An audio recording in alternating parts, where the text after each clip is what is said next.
basically today, as you said, without Sotelo, have a couple weight classes where you're probably really going to struggle, 25 and 97, where, you know, Alex Whitworth is somebody who should be wrestling at 84, and as Jay Weiss said it, he really is kind of taking one for the team to wrestle there, but he struggles. So you need your top wrestlers to score a lot of points for you because you have a couple areas where you're a little behind the 8 ball. So as we move on, 141 now on the docket. It's Michael Jaffe against CJ Composto. And early, it's Jaffe with the takedown. Looked like he had a shot to maybe go for the pin there, but Composto able to keep his composure, rolling back, not letting that shoulder go down. Really good to see Michael Jaffe back in action with Harvard. He's been dealing with a lot of injuries this year. Only 3 weeks left in his college career as a senior from St. Charles, Illinois. Yesterday was his first appearance back since the Franklin and Marshall Open. Didn't get a chance to compete last year, but in that first action back yesterday, got a big 8-6 win and in control early.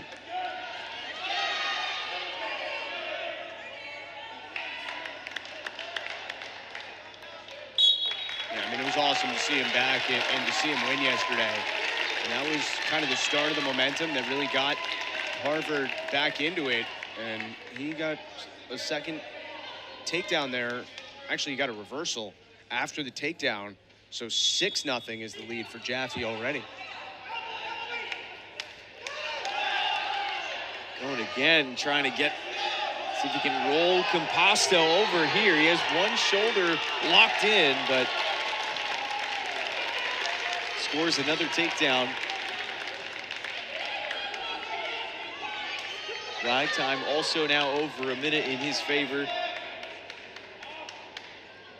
Working that left arm of Composto. I mean, this is a ridiculous start from Jaffe, and Composto is a big-time wrestler. You see he's ranked 16th at 41 here. He was the EIWA Freshman of the Year last year, an All-American. But Jaffe has come out here and dominated at the start.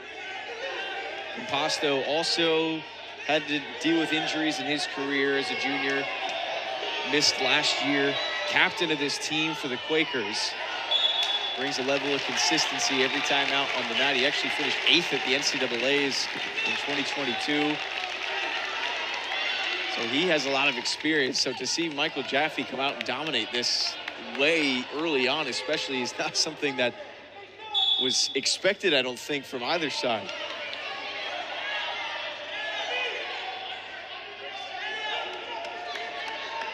Coach Rainier telling us he's had multiple top 5 bouts already this year. Battle-tested, fierce competitor. So that you see the 8-0 score, it can be a little bit daunting. But if there's anybody that's going to say, hey, let's not worry about that, we still have 2+ periods of wrestling here to go. Never count out CJ Composto. Yeah, the one thing you would say is that, at least in duels, Composto's highest point total individually is 9 this year. So he would have to get there to come back already, right? Because Jaffe has 8 and 2 minutes and 5 seconds of riding time built up already.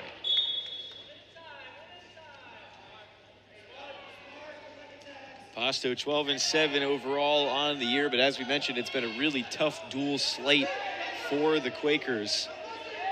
Came into this weekend at 2-4 overall, and Jaffe's got the leg again and going for the takedown.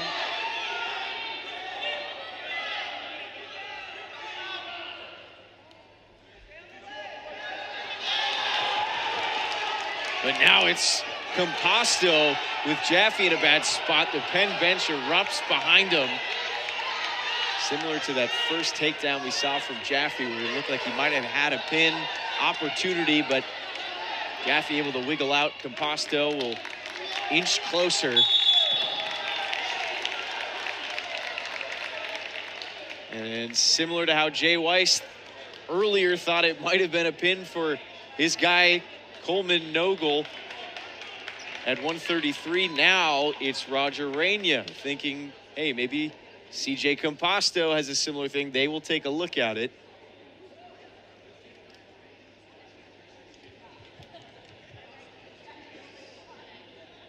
it didn't look like there was much there that would. I mean, it was quick, right? He wasn't holding him down, but the question is, did he pin the shoulders on the mat very quickly at any point?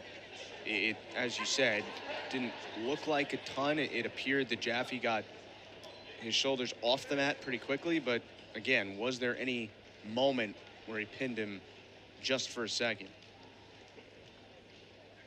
May also be a scenario where they're looking to see if he scored any additional back points as well. They only gave him the one takedown.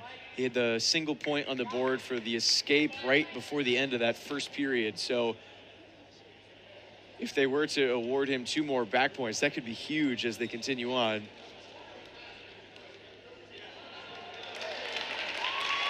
Looks like they will stay with where it is.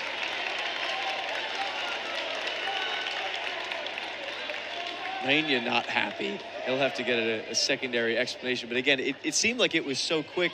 It was almost a little bit surprising to see the challenge clock come out. Yeah, I mean, he must have thought he saw something, but obviously he'll stay here. And, we're getting the scoreboard update, and it says 8-1 right now. So I don't know if they actually might have taken the takedown away from Composto after the review.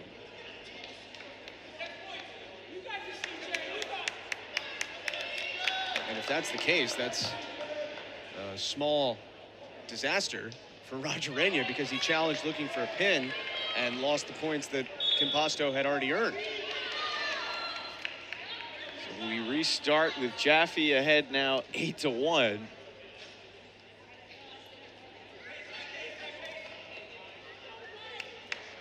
And that's a tough thing to come back from. You think you have that in there.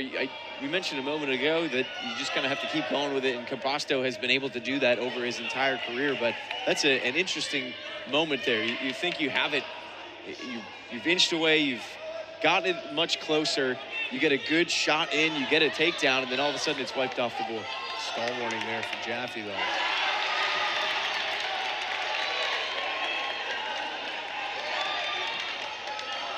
Now Jaffe straight out of the stall warning, trying to take a shot there, but looks like now it's similar deal. He's trying to tie up Composto as he has that right leg.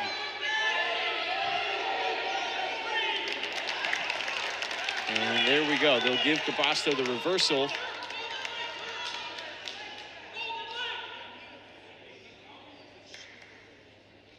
As he works to get that ride time a little bit lower, under 2 minutes now, as we've come to the end of the period.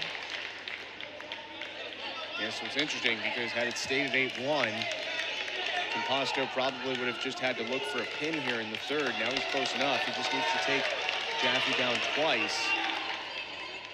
Jaffe, they're going to give him the escape point because Composto wanted to start neutral. So you're down by 5. 2 takedowns put you ahead, obviously. Composto wasting no time right at Jaffe, and that's a quick takedown. All of a sudden, we have a 2-point bout, and Composto is going to let Jaffe up very quickly. So it'll be 10-7, and if he can score another takedown here, he'll have to work at it. Sorry, Jesse, you got the second stall, so it's 10-8. Gave him the stall point. Saw Jaffe kind of sitting outside the circle and working against him there. The referee's not having any of it. The ride time, again, still in favor of Jaffe, though. And with only 1 minute and 22 remaining, he will be able to keep that extra point. So he's getting close to being able to keep it. Composto got another takedown, so now it's 11-10. And they're going to go back to neutral here to make it 11-11. And Composto obviously has to get another takedown here. You're doing the math, right? If this gets down to 42 seconds left in the period, the riding time would be locked in. So Composto knows he needs to take him down again anyway. So that's why he let him out. And they score the takedown there. For a moment, it looked like Jaffe was going to be able to hold him off. He doesn't. So now Composto takes the lead, and Michael Jaffe will have to find a way to respond after a dominant first period. Had him leading 8-0. But again, you talk about the math. With the ride time in his favor, 14-12 is really where you have to consider the score. So if he's able to get a takedown here, he all of a sudden flips it right back in front. Yeah, he would have to, hold the riding time over a minute. So if he doesn't get out in the next 20 seconds, he would lose that. But that would tie it if he got the takedown after. If he does get out, so the riding time, 20 seconds from being locked in. So if he does get a takedown here, he would win. But it's Composto again. It looked like Jaffe was a little bit indecisive on where he wanted to go with his shot. Composto just kind of waited back for him. Gets Jaffe to the ground. And with only 15 seconds remaining, CJ Composto with an unbelievable turnaround. Trailing 8-0, he is going to come back to win this one at 141. Looking for a pin near the end. He fights all the way to the final whistle.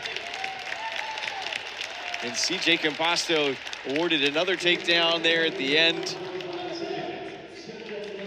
19-12, the final.